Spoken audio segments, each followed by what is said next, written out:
I want you to come with me on a journey. Picture yourself in a Middle East in flux. Centuries-old traditions are blending with modern ideas. Information is more accessible and abundant than ever before, and geopolitical landscapes are shifting. People are anxious. They're wondering about their place in the world and what the future is going to look like. You think I'm talking about today, don't you? But I'm not. The time I'm talking about is the turn of the 20th century right here in the Middle East. The Ottoman Empire was in decline, European colonialism was on the rise, and people across the region were grappling with rapid change, polarized viewpoints, and the anticipation of an uncertain future. Now, for better or worse, colonial powers brought with them the beginnings of Western ideals as we know them today. These ideas sparked significant debate amongst Arab intellectuals of the time. It started a period of self-discovery, leading to the height of the Arab literary renaissance and Nahda, and facilitating the rise of one of the most prolific writers and thinkers in Middle Eastern history, Ziyadeh. Now you might be thinking, why are we here in Bahrain today talking about a writer that lived over 100 years ago? But as we too find ourselves in a Middle Eastern flux, at the heart of a region developing at breakneck speed, there's a lot that we can learn from her life and legacy. Ziyadeh was born in Nazareth to a Palestinian mother and a Lebanese father. She was an author, a poet, an orator, an artist, a philosopher, and a pioneer of Arab feminism. She came to prominence in Cairo in the early 1900s when she began publishing for local newspapers. Her time and ours share a key similarity in that everything was changing all the time. Ziyadeh and her contemporaries, writers that you might recognize like Ahmed Shawqi, Khalil Gibran, and Nizar Qabbani, were continuously grappling with politics and societal norms. But like many of us, they were also grappling with the concept of identity. If I were to ask you here today, what is your identity? What would you say? Most of us would probably default to religion, nationality, maybe even family history. And these are all good answers, but they have one thing in common, in that these are things you are born with. Let me ask you again. Try to take those things out of your mind. What is your identity? I like to think of identity as a combination of two things. Firstly, who we are as members of social groups, which for the sake of discussion, we can call a parent identity. And secondly, who we are as individuals, which we can call evolving identity. Usually we all have a good grasp of the first, but the second is more difficult. It forces us to look inward, and for most of us, that can be tough. Now, to make matters worse, we have this finicky thing called social media, which is constantly beckoning us to show and tell the world who we are. We're encouraged to continuously project outward rather than look inward. Now, while Ziyadeh didn't have social media, she faced many of the same hurdles. Nowadays, if we want to change the way that we appear to the world, we can simply log into our social media account, delete all our posts, and start fresh with a new aesthetic. But publishing in the 20th century didn't offer the same space for trial and error. So as she was beginning to find her voice, Ziyadeh published her writings under the pen name Isis Copia. Isis being the name of the god embodied by the pharaoh Cleopatra, and Copia, the Latin word for abundance, or in Arabic, Ziyadeh. She also read, translated, and published primarily in French, appearing to favor Western thought.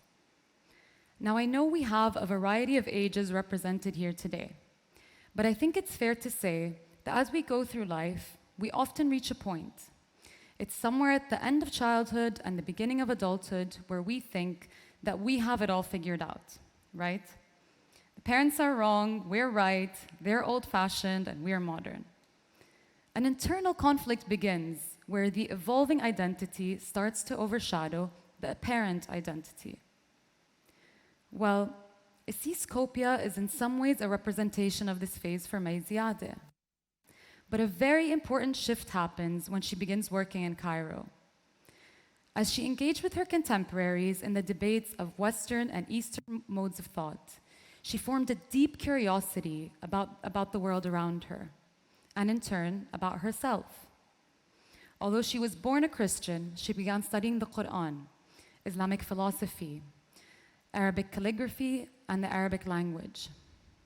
She mastered the syntax of Arabic poetry, and soon she began publishing in Arabic and in her own name, Ziyadeh. She found her voice in the region, and it quickly became one of the most prominent, with regular contributions to local newspapers like Al-Hilal, Al-Ahram, and Al-Siyasah. She came to understand that identity is not static, nor should it be, and that just as her evolving identities were not in conflict, maybe neither were the ideals of East and West. In one of her last works, she says, "I love you, the East, my soul is yours, and I love the West as well.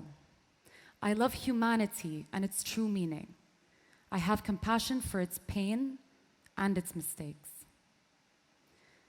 Ziyadeh showed us that by exploring the world around us authentically and openly, we find our place in it.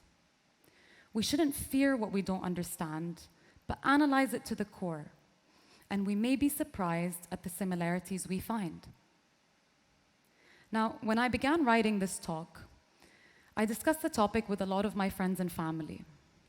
I was shocked to learn that not one person around my age knew the name Ziyadeh. And often, after I explained to them who she was and the impact that she had, they would ask me how I came to know her and why I chose her as the focus of my talk. The first time I read about Ziyadeh was in passing, while I was researching for a paper on Khalil Gibran. Now, for those of you who don't know, Khalil Gibran and Ziyadeh maintained a written courtship for over 20 years and never met face to face. You could probably say that they were the founders of long-distance relationships. But this got me curious, and so I began researching Ziyadeh only to find that she was a pioneering Arab feminist whose experience I could learn from and draw inspiration from. She was one of the first women to publish using the term the women's cause, calling for the education and equality of women. Not only that, but she biographed the pioneers of Arab feminism who preceded her, women like Malak Hifni Nasif and Aisha Taymuriya. Her biography of Nasif was the first in history that an Arab woman wrote about the life of another. In discovering Ziyadeh, I discovered a new world, a world where I found harmony with my apparent identity as an Arab woman and my evolving identity as a feminist and supporter of women's rights. And what an example she set for us all. A scholar of the highest caliber with command of over 6 languages and an icon who created the most impactful intellectual salon in the Arab world. Her time, much like our own, saw a great deal of social and political polarization. Ziyadeh's salons provided a safe space to discuss controversial ideas. The topics they discussed ranged from feminism and women's rights, to Arab literature in the context of colonialism, to debates on Eastern and Western modes of thought.